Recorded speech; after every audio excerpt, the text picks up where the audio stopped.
In today's video, I'm going to teach you how to add hatch patterns in AutoCAD. Hatches are a great way to visually define materials, sections, or areas in your drawings, and doing it correctly keeps your plans clear and professional.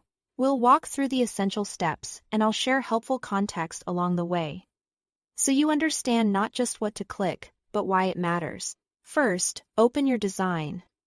Make sure you are looking at the area you want to fill so you can clearly see the boundaries. A quick zoom into the region you plan to hatch will make selection easier and help you spot any issues before you begin. Next, type hatch or simply H in the command line and press enter. This starts the hatch command and brings up the hatch ribbon, where all your pattern and appearance controls live. Think of this as your workspace for placing and fine tuning the fill. Now select your boundary. Click inside an enclosed area or select a closed boundary object.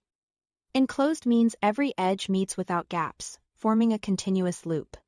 If T here is even a tiny opening, the hatch may spill where you don't want it or fail to place. Taking a second to confirm that lines connect cleanly saves time and prevents odd-looking fills. With the boundary identified, adjust the properties in the ribbon.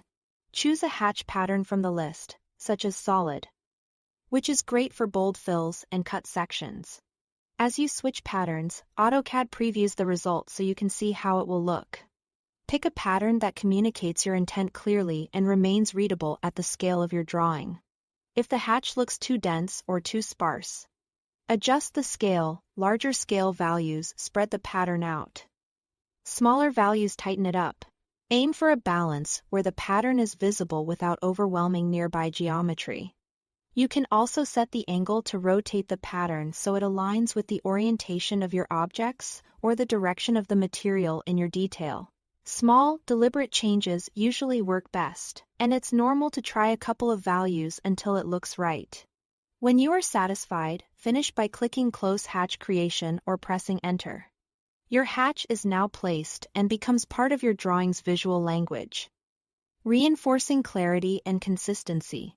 Take a moment to review the result at both close and overall views to ensure it reads well in context. That's all to it. Thanks for watching.